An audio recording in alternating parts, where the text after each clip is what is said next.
Yes, yes. Welcome in. It's Balloon Party 101 ESPN. So McKernan, Jackson, Burkett with you on the program, a program that solicits your involvement anytime you want to join in via the YouTube cameras, which are brought to you by the Air Alliance team. Plenty of people just hanging out, Jackson, waiting to talk it over in that YouTube chat. You can make friends in there. Yeah. Lifetime friends. Lifetime friends. I agree with it. Yeah, they're in there and they're talking it over already. It's a 101 ESPN channel on YouTube. And then, of course, the text line is sponsored by Air Comfort Service, 314-399-9646. It's Thursday, and that would tell me we probably have a Thursday thoroughfare? You'd be told correctly. I wonder what the lead is. The lead to me is obvious, Tim, because, last night, late start, but a win nonetheless. What a win for the Note on the road in Western Canada. I was about to hear about a win for the Warriors over the Hawks. No. That's what I thought it was going to be. We'll get to that in the fourth segment. What a win for the Note on the road in Western Canada, making it 3 in a row and winning both ends of the back-to-back. What did you make of Schen's goal in overtime? What about the performance from Joel Hofer? And is this a game that can help bolster Drew Bannister's resume to become full-time coach of the Blues? Well, Jackson, those are all wonderful questions. And here's the nice thing about today's conversation on topic number one. Jackson Bennett Burkett watched a part of the game. That's right. Jackson Bennett Burkett watched a part of the game. A part is going to be the key word there. Now, I understand. About halfway through the third period till the end of overtime, I watched. And you were returning from a cocktail lounge where you had been drinking wine coolers. Wine coolers, and then, Shirley Temple with vodka. Ooh, chaser. That's right. It's delicious. And no hangover. No, I woke up groggy in bed, saw a tweet saying, what a finish tonight for the Blues. And I was like, okay. And so I fired it up on my cell phone and watched about, the last 10, 15 minutes of the game. I am telling you. I mean, this is back-to-backers. I'm not talking about just schedule-wise, back-to-back games. Right. In a matter of 48 hours, 24 hours, the Blues have gone from 12th place in the Western Conference to 9th place, and now a point back of Nashville. Got some helpful results around the Western Conference as well. But I'd be real curious, and I know you can pair the math of the money line against the Flames and the money line against the Canucks and go, well, this is what it would have paid. But I don't think that's the way that you would have gotten to the conclusion of what it would have been to say the Blues have to win both games back-to-back against the Flames and Canucks, and what you would have been paid on that. Yeah. I would think it would have been somewhere around 8-1 to 10-1 would be my guess, considering how good the Canucks are, considering the back-to-back, considering the Canucks were able to rest, Blues weren't. I mean, this is a potentially, and I realize therefore it's really not an opinion because it's been couched by potentially. A little hedge. But monumental moment in Drew Bannister's career. Sounds hyperbolic, but I really do believe that. So I think to answer your final question, yes, it could very well be. Mm-hmm. Secondarily, this is the second time the Blues have beaten one of the best teams in the game in a matter of 3 weeks. They beat the Canucks in St. Louis. And then now, I guess 20 days later, they beat the Canucks in Vancouver. They beat them on a back-to-back. They really outplayed them on the first half of the game. That was a game where, from my standpoint, they could have actually had a much bigger lead. At the same time, Joel Hofer kept him with that lead with some big-time saves. He was going Statue of Liberty a few times there. Man, that overtime save on that fast break was in particular. Yeah. So then, honestly, when Vancouver ties it up with about 54 seconds left with the empty net, my mind immediately goes, well, they're going to lose in overtime. Hopefully they can get to overtime to make sure they get the point. Right, because there's like 50 seconds after they scored. 54 seconds, yeah. And so when Schenn scores that goal, like, oh, my God. Now, I don't know what the perspective of the people in St. Louis is, but now we have a little apples-to-apples moment from my standpoint. It's not exactly apples-to-apples, but it's pretty damn close. And I'm curious what people think on this, because I don't think you'd find too many people who have either watched highlights of it or were watching it live when Robert Thomas was tripped up right in front of the official on that Saturday night game against the Bruins in overtime, and then Boston goes down and scores the game winner, and you go, oh, that had a point taken away. I don't think this was as egregious. I think Pettersson went down fairly easily. I don't think Boston fans would say Thomas went down fairly easily. Either way, I think in both cases, a call was missed. In one case, it burned the Blues. In this case, it benefited the Blues. And perhaps it's now even. But the Blues, the Vancouver crowd, similar to the St. Louis crowd that night against Boston, is in full bitch mode when the call was not made. Then Schenn scores. Pettersson immediately goes over to the official, and the Blues get the point that they should have gotten against Boston. Perhaps they get it against Vancouver last night. Here is how it sounded. Schenn then takes it over the line. Kuzmenko stripped it on him. Here comes Pettersson. Into the blue zone on Leddy. Then Schenn knocked it away. Leddy's going to get it back. Skated ahead. 2-on-1 with Schenn. Leddy in. Looking. Leddy running out of room. Pettersson falls down in front of the net. Blues get it to Schenn. He scores! The St. Louis Blues win! Bring out the Zamboni!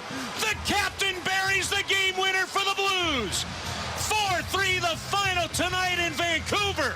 How do you do? How do you do? Yeah, let's fire that. It's Chris Kerber and Cam Jansen with the Will Ferrell in the background. Schenn, he scores! Cam.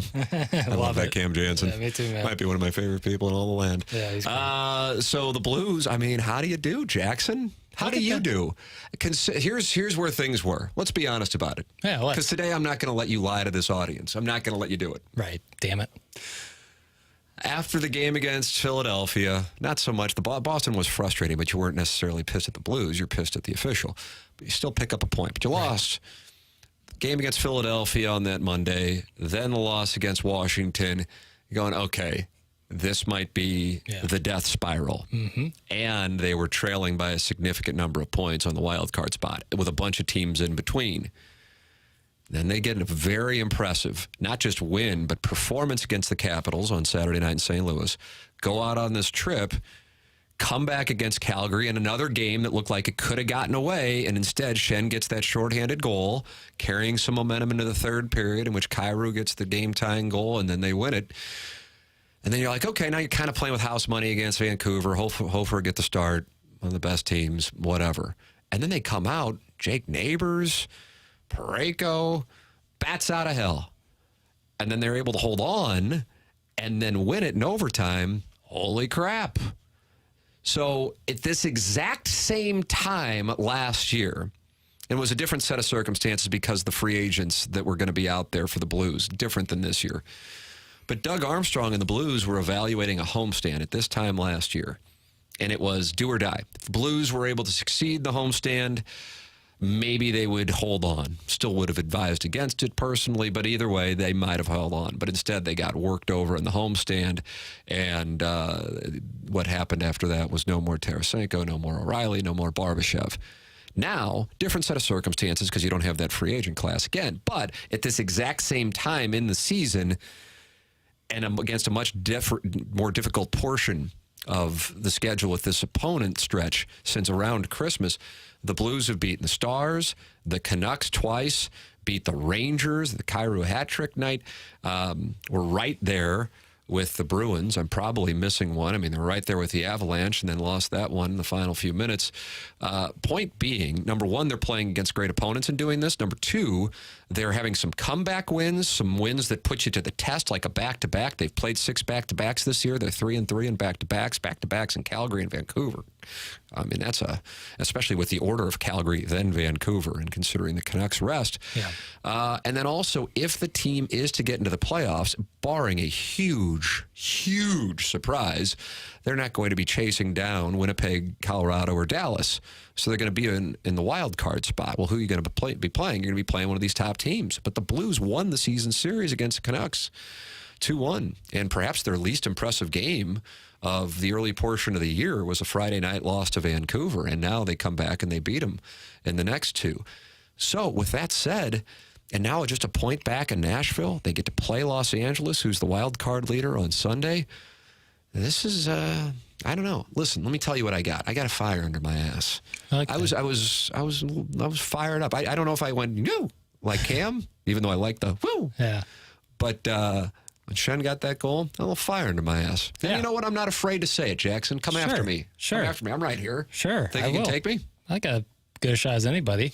I'm pretty outspoken about my Passion for the game of hockey. yeah, or lack thereof, whichever your interpretation is. But it doesn't take a genius to look at like a game log and say, like, if this team is to make in the playoffs, they have the capabilities of not only beating good teams, but going on little runs, like you said, comeback victory. So if you can get in the dance, it's not out of the realm of possibility to think that a run could be possible. Having said that, you're going to be playing a top team. But like you said, Vancouver's top team, won the season series. They've had great performances, come from behind performances with Drew Bannister at the helm. Maybe things are a little bit different. Yeah, weirdly enough, the Blues have had real issues with one of the top teams currently. I don't know if they'll finish there in the Jets ever since the 2019 playoffs. And I think they're like 9-2-1 in their last 12 against the Canucks. Yeah.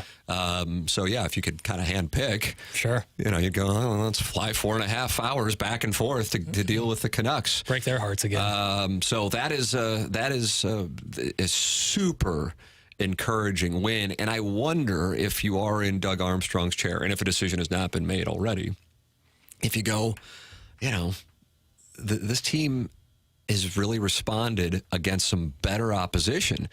And, the schedule lightens up a little bit after the All-Star break relative. I mean, I don't know if you're going to get a tougher stretch than what they've had since dating back to that Christmas run of just top teams.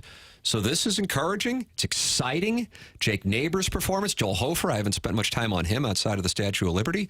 But, he gave up 3 goals, but he had some big saves. You cited the one in overtime. Canucks had some opportunities. Blues also could have opened that thing up way more than 2-0. So that's impressive. And that's a big win. That 24-hour stretch of the comeback against the Flames and the performance last night, and then still to get that additional point in overtime. That's monstrous if this team does go into the playoffs. I think we'll point to that. And I think if Drew Bannister winds up being the head coach, we will point to these 2 hours, or these 2 games, in 24 hours. Your thoughts are welcome. 314-399-9646. You're also welcome to participate in the chat, in the YouTube chat, 101 ESPN channel. We have the Thursday Thoroughfare presented by Little Piddles here on 101 ESPN.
Welcome back. Balloon Party 101 ESPN. Tim McKernan, Jackson Burkett with you. Watch us on YouTube.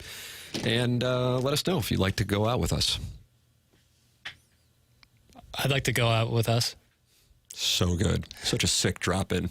Jackson, it's a Thursday thoroughfare here. We talked about this Blues win. I'm all fired up.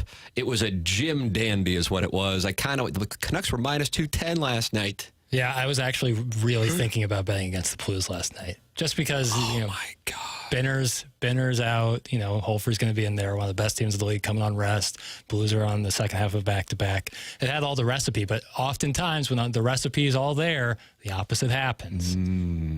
Notice the line hasn't moved on the 49ers Lions, by the way. So it's 6.5 or 7.5? 7. Yeah. And I make that observation. I didn't finish the sentence, so therefore that's just bad broadcasting on my part, so Jackson apologizes. My bad. With Deebo Samuel, now I know Kyle Shanahan said he wasn't going to practice yesterday, so that wasn't surprising, but he didn't practice yesterday. He's got a shoulder. He's going to, at least I think, he's going to try to play. Oh, yeah, 100%. 100%. Do our Lions sneak in? Maybe. I don't think that the Niners offense is, obviously Deebo is unbelievable in what he can do. He's so multifaceted, but the Kyle Shanahan offense is so unreal that I don't think that maybe a point off the spread if Deebo's out, but I don't think much more than that. I think maybe you lose that hook and get a 6.5, but I don't know. I would just think that a lot of public bets would be coming in on the Lions. That's what strikes me as odd. And yet it's actually not that way at the moment. Yeah. The money is also on the Ravens and the 49ers for the record. Jackson, what's question 2 on today's Thursday thoroughfare here on Balloon Party 101 ESPN? So you're going to see me look at you while I ask this question is because I'm freestyling this question. Oh. Only because I think it's pertinent to our conversation from last segment. Okay. And also pertinent to what's going on right now. Obviously, a lot of coaching vacancies, a lot of coaching changeover over the last few weeks, and probably much more to come. I gave you a parlay of Jim Harbaugh to the Chargers, Bill Belichick to the Falcons, and we bet $100, and you were paying me 5-1 if both hit. Yeah, if there was like a cash-out option on that, you would be getting paid pretty good right now. I'll give you a cash-out option, even though Belichick's interviewed twice now. Did I make that play? Yeah. Oh, wow. Well, no, you didn't. I can't do that to you. I didn't. What do you have, like some kind of on Golden Pond situation going on? Selective memory. Yeah, I guess. We make a lot of plays sometimes. I should probably write them down. I thought you did. You act like you write them down. Do I? I don't think I do. I know I owe you money, but I don't know how much. I think it's 20 at the moment. But we'll just keep it rolling. All right. We'll keep it rolling. It's like a golf page, isn't it? Back and forth. He'll play again. Yeah, eventually I got down to a guy pretty much, and he goes, hey, maybe it's time. Yeah, I agree with you. It's getting a little...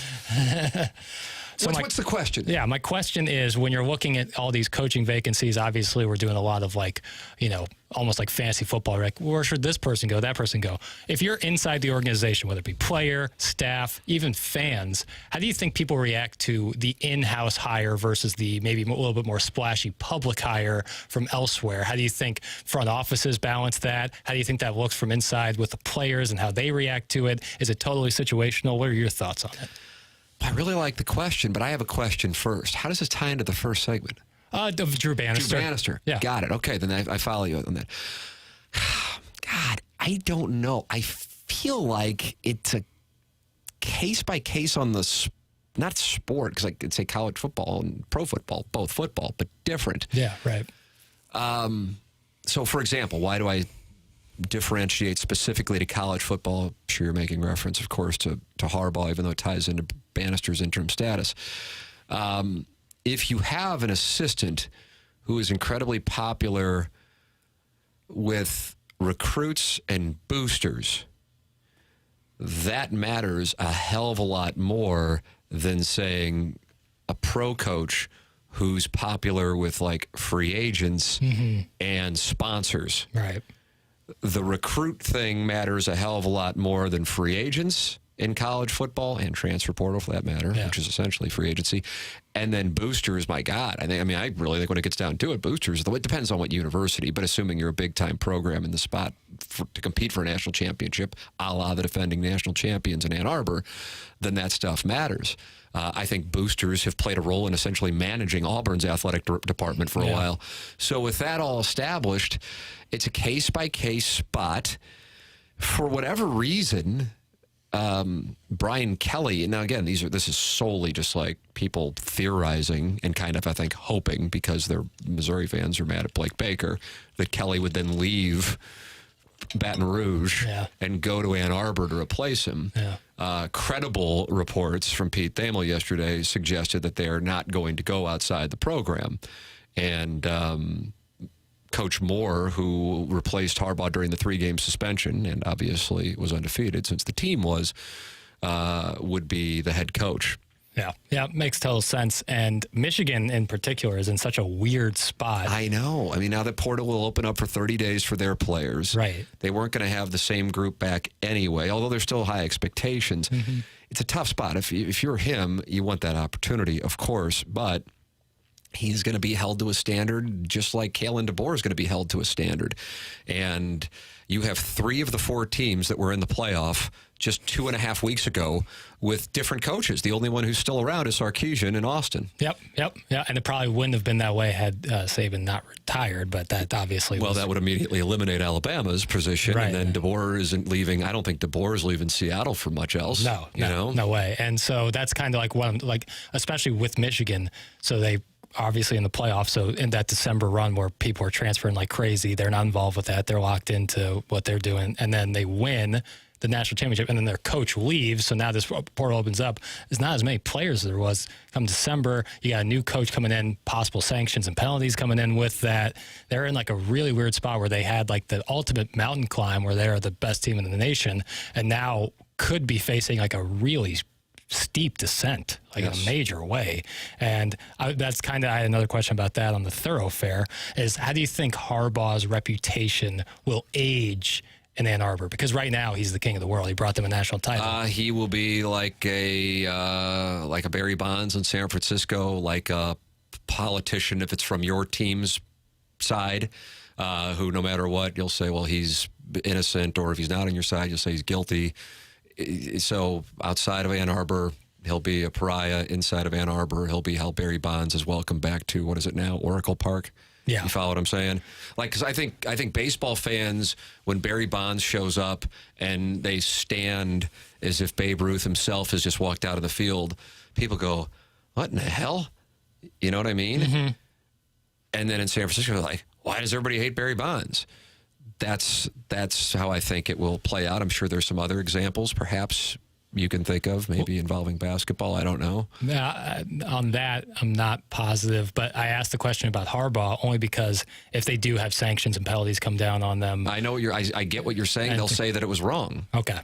They'll say that he's innocent. So if they go on like a rough 4-year stretch and it's basically due to what Harbaugh was doing, I don't know if his reputation will falter a little bit. I mean, I suppose if you're setting the bar a little bit, then I suppose. But he is a god forever. Yeah. He played there. He came back. He won against Ohio State after the losing streak, and then he won a national championship. He's a god. It's over. He is now a deity in Michigan, and to all Michigan alums. I don't see, I mean, not all, to the vast majority of Michigan alums. Furthermore, if now he goes to the pros and gets that thing going in San Diego, now he will have turned around Stanford, the 49ers, Michigan, and the Los Angeles, not San Diego, Chargers. Yeah, that would be an unbelievable. And I mean, we talked about this on TMA yesterday, how under the radar what his brother has done in Baltimore has been, and we're seeing that play out right now as they're in the AFC Championship. Yeah, it's almost like I don't want to talk about the Baltimore Ravens because people don't want to talk about the Baltimore Ravens, and I don't really know what that is. I know I'm not really interested in the Baltimore Ravens either, honestly, but it just kind of hit me that I'm like, man, I think the Baltimore Ravens have been one of the best teams. I mean, certainly not. The Patriots are going to be the one because of the run. But next to the Patriots, and I don't know. I mean, this is all off the top of my head, and somebody might go, how are you forgetting about this team? But I would think the second most successful team since 2000 would be the Baltimore Ravens. I mean, there's 2 Super Bowl championships. There's 15 appearances in the playoffs. Yeah. And there's been some runs to the AFC Championship game that didn't end in Super Bowls. I could be off but I think they're like viewed as Like, oh, the Ravens. Yeah, You know? I yeah. don't know. I don't know if it's like a Spurs thing, if it's like a Cardinals thing, like how the Cardinals are feeling. The Cardinals are back again.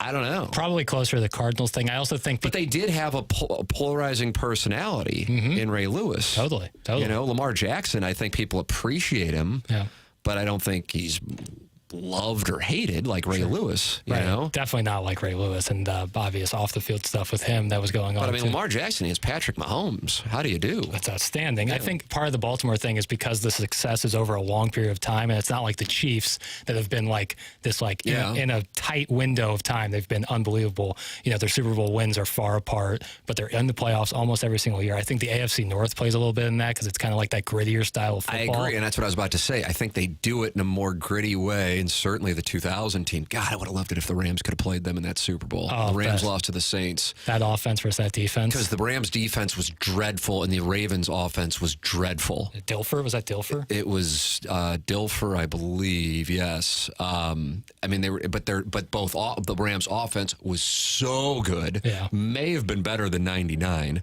Obviously, won't be thought of in the same vein as 99 or 2001 because they didn't have the record. But they didn't have the record because the defense was so atrocious. That was the Mike Martz shoot, we'll fix it. After they beat the Broncos to open up the season, defending the Super Bowl title. Yeah, coach, the Broncos score. Oh, shoot, we'll fix that. And then the next game was in Seattle. I went to that game. Played at Husky Stadium, actually, against, I think it was John Kitna quarterbacking the Seahawks, and they put up a crap load of points. And it's kind of like, that wasn't supposed to happen. Shades of Charlie Whitehurst. And then you're going, I wonder if there's a defense, because you're thinking the defending Super Bowl champions, the defense was, they beat the Titans 16-13, I think it was. The defense wasn't, and you're going, okay, is there an issue? Oh, shoot, we'll fix that. And you're going, okay. And then it just became shoot, we'll fix it. And then shoot, we'll get Bud Carson out of retirement to be like a special consultant to the defensive coordinator. And it never fixed itself. It never was shot or fixed. It was ended in New Orleans. But I would have loved to have seen that Ravens team with that defense against that Rams team with that offense. And then also, from a masochistic football standpoint, to see the Rams defense and the Baltimore offense and who would have won that battle of, I mean, they had to be both two of the worst in the league in their respective categories. But on the flip side, the complete Exactly, opposite. yeah. That was 01. That was the 2000 season, the Super Bowl in 01. And they wound up playing the Giants and beating the hell out of them. I think the Giants might have only scored on a special teams touchdown. I thought I had a very light the fire under Tim question there, but I don't because it was the wrong year. Because the Rams went to the Super Bowl the following year. That's correct. That was the beginning of the Patriots thing. Right.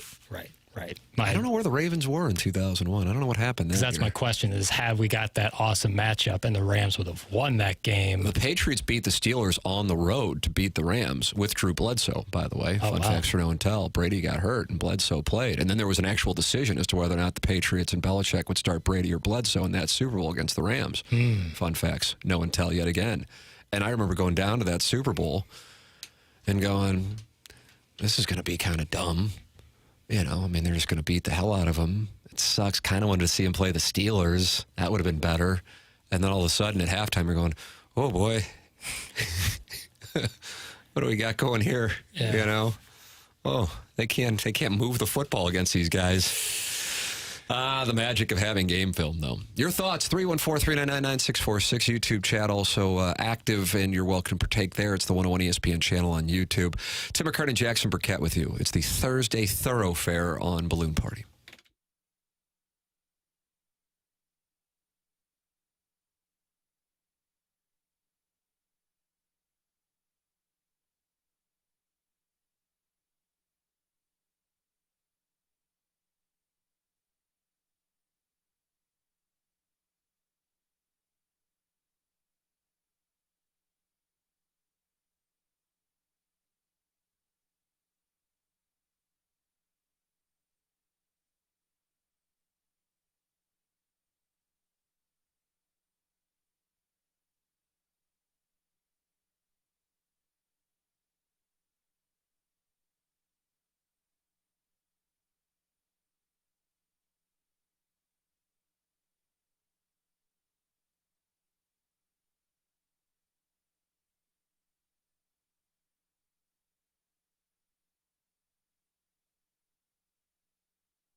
This is Action Jackson with a SportsCenter update driven by Johnny Londoff Chevrolet and Johnny Londoff Autoplex. The Blues win last night in overtime over the Vancouver Canucks, final score of 4-3. The Blues will play next against the Kraken tomorrow night. You can catch that game right here on the home of the Blues, 101 ESPN. Pregame at 8 p.m., puck drop at 9 p.m. And last night, the Trailblazers defeat the Rockets also in overtime, 137-131. Anthony Simons with 33 points. That was another SportsCenter update driven by Johnny Londoff. Find new roads and shop 24/7 at londoff.com and londoffautoplex.com.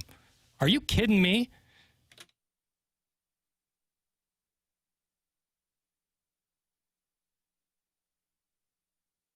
Welcome back, Balloon Party. One of the signature segments of the early years of Balloon Party. So what'd your grandma think? And Jackson's bringing it back today. Unbelievable. And I assume this is an NHL story, so I'm looking forward to hearing what franchise's audio you were monitoring. Yeah, I guess we'll have to wait till the next segment to find out. Oh, you're getting better at teasing. It's fun to watch you develop. I feel good. I feel great, actually. Good. Tim, what about the Colts? I guess this was in reference to me saying that the Ravens, next to the Patriots, the Colts have the 5th best record in the NFL since 2000. Second place, not the Ravens, the Pittsburgh Steelers. Mm-hmm. Third, Packers. Fourth, Ravens. But I would say that the Ravens have had more success than those franchises in the postseason. Yeah, Steelers beat. They have the same amount of Super Bowls and given the time frame. I guess the Steelers probably they just don't have down years. Like, even their down years are like 500, whereas opposed to when football's here. Steelers and the Cardinals, same business model. Yeah. Same kind of floor, with the exception of last year. Cardinals finally had to bottom out. Yeah. And you look at the Packers, that's a team that probably should have had more success when you look at it through the lens of the last. Yeah, this year was one of the rare years you go, oh, look at the Packers. Yeah. How fun is it to see them doing this? But others, you go, oh, my God, the Packers, they left one out there. Jackson, what's our next question here on this Thursday Thoroughfare? Someone we talk about a lot, our friend Dan Orlovsky, was on the Dan Patrick Show discussing about some coaching opportunities that may or may not be coming his way. Surprising. I'm not going to ask directly about Dan Orlovsky's status as an NFL coach, but more so in a macro sense. What's the deal with teams feeling obligated to at least interview or have some sort of attraction to former coaches or former players who are on ESPN, Fox Sports 1?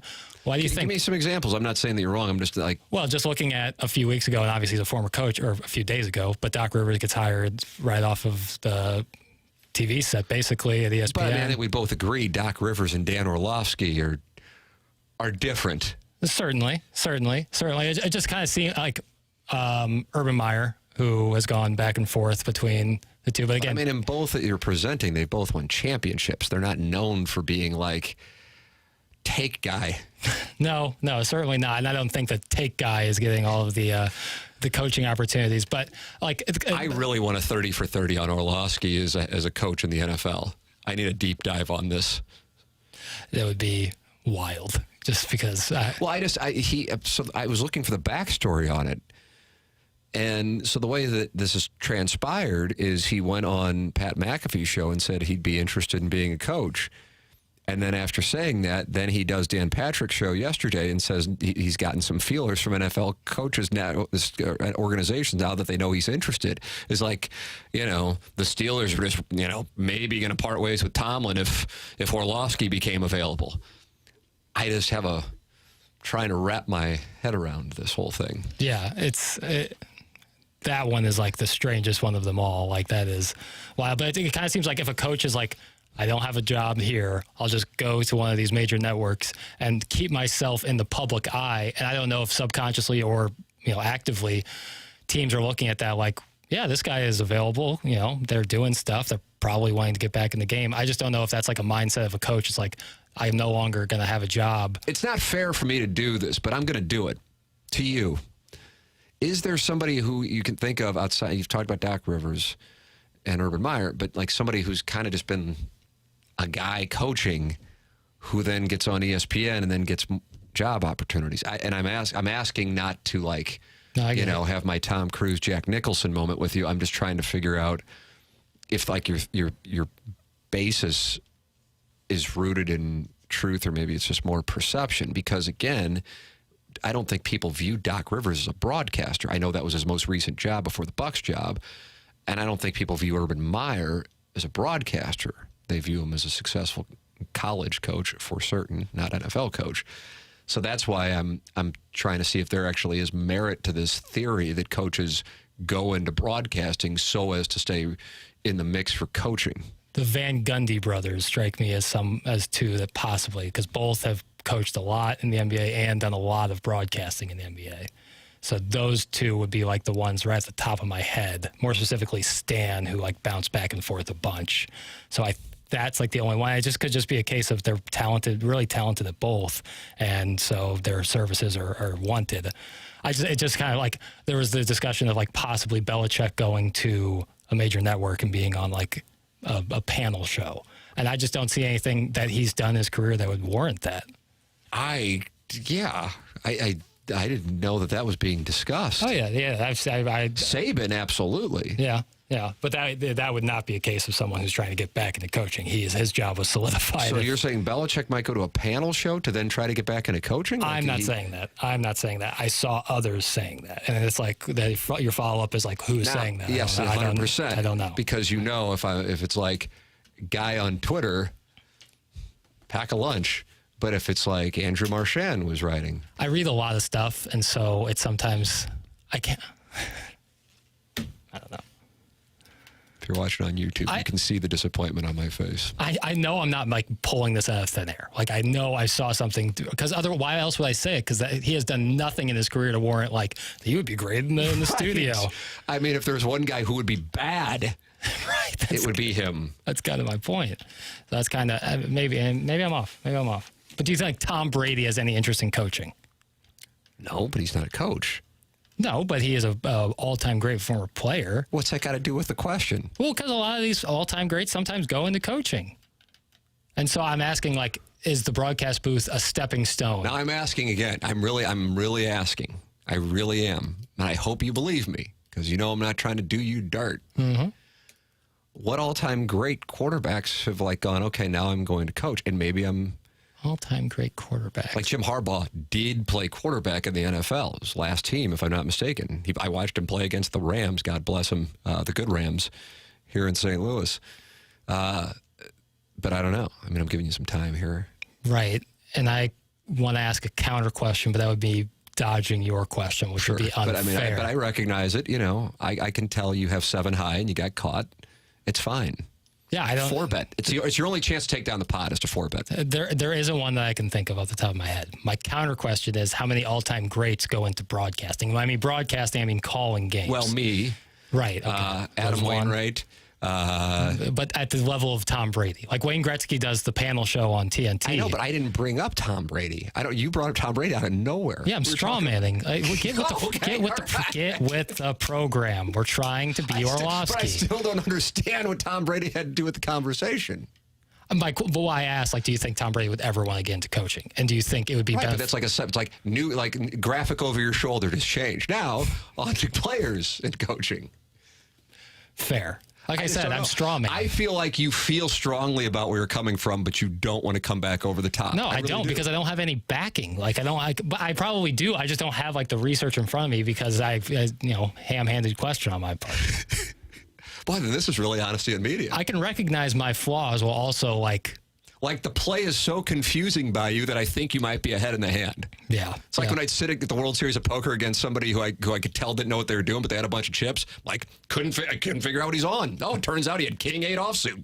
I'm really racking my brain to try to find examples, and it's really not coming to me, which is a problem. And I'm starting to get pressure in the back of my head.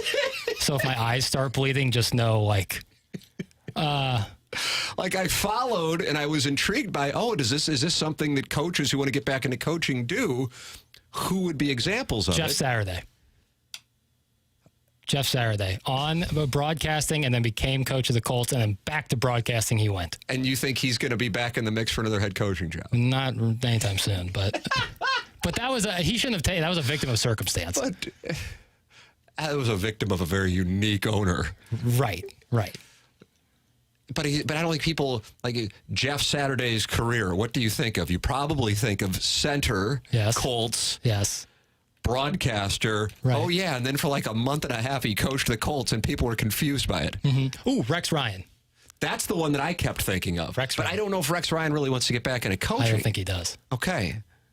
That was your ace of spades. Yeah, well, that's what I have. You take the pot. Take it. I did. A lot of action. Yeah, I'll just go back to the cashier. Great news for the audience, though, is so what'd your grandma think? Yeah, this was really just throat clearing for so what'd your grandma think? I can't wait to hear it. Jackson is excited about it. It's coming your way here in a matter of moments on Balloon Party 101 ESPN.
I have to tell you, that piece of production still tickles me pink. That's so good. Jackson set this up because it is a special day on Balloon Party when So What'd Your Grandma Think makes a wonderful return It on is. ESPN. So last night, Luka Doncic, Dallas Mavericks point guard and forward. This is NBA. Yeah, sorry. He requested that a fan be ejected after what Luka claims was the entire first half of heckling him, going over the line, and then finally he was just like, this is too much. The guy was heckling too much, threw him out. And the reporter, from what Luka is saying, was basically like a fan said something to Luka, and he threw him out of the game. And what Luka's point was is you're not including the fact that he's been heckling me all game. And so when asked about it in the presser, And where did this happen? in Dallas. In Dallas. I believe that is the case. I believe this happened in Dallas. So this is the reporter and Luka going back and forth on it. Luka, what were you frustrated about at the end of the second quarter when you got that technical? I know I saw you when you said about the fan, That was not a true all. That was not the only thing he said. But I knew you would be the first one to point out something like that. I'm not going to say what he said, but I knew you were going to be the first one to put out something like that. So I just saw it, man. It's just funny. You always seem to be the first one to put some bad stuff about me. First of all, 99% of the stuff I've written about you has been good. I don't know. I was sitting 2 rows behind us. All right, so it was the only thing that time he said something, the only thing? That was what you reacted to. Yeah, I was hearing the whole first half, right? Oh, you didn't hear anything? He was definitely hollering. Okay, there we go. Acted. But you put out something that was just the only thing, but What was the final straw? What was the issue? What was the thing that? it's not the issue. I'm just seeing you seems to be the first one to always put something bad about me. Several of us actually tweeted that. That's fine. It's all over. Why did you ask for the fan to be ejected? Because he was cursing me the whole first half, too. Why didn't you ask for him to be ejected in the first half then? Because I never would eject a fan. They pay for tickets, but I had enough, It's a little bit of frustration. You turned your head and looked over at him after he said that. That's what we saw. Yeah, that's fine. Be the bad guy in the media, right? It's all right. Like you were fairly portrayed in the media? No. Okay, I want to. I know we only have 3 minutes left. When you hear that, I'm asking the audience here, and I, of course, want your perspective. And thank you for bringing this to the program, by the way. Are you on Luka's side or the media side? I'm curious. 314-399-9646. I really am curious. Jackson, where are you? I hear that, and I'm just like. First off, do you know who it had to be a writer? Yeah, it was a writer. I don't know the name. Like Dallas Morning News or is it Athletic? Not positive on that, and I probably should have that information. But I hate when stuff is put out there on Twitter, especially because you're limited on characters and it already is out of context enough. And when you don't put things in proper context, that always frustrates me because fans are very quick to be upset with players when they ask for fans to be ejected. More so in the NBA, I think, than any other league. But at the same time, just because you pay for a ticket doesn't mean you get to say whatever you want to other human beings. That's just not how society works. So I am on board with Luka on terms of this guy always being the first to put out bad stuff about him. I'm not aware of that. I don't know the truth behind that. But in this case in particular, if he's putting out that Luka, someone said something to Luka and he asked to be thrown out and didn't include that he was hollering at him the whole game, as the reporter admitted that he was hollering at him the whole game, I don't like putting things in improper context. Let's see. That's about split so far. From my perspective, where do you think I am? I think you'll be on Luka's side on this one. Yeah, I am 100% on Luka's side. He's also at a disadvantage because he's not speaking his first language. Right. And so I'd love to know what the history is between him and the writer. Yeah. But what he's trying to say that is kind of clear, but obviously since it's not his first language, but that it went on all the time throughout the game, and then finally it crossed a line for him, and he said, okay, that's enough. But then I guess their counter was, and I don't know why, there was like all of a sudden like a little chicken hawk joined in.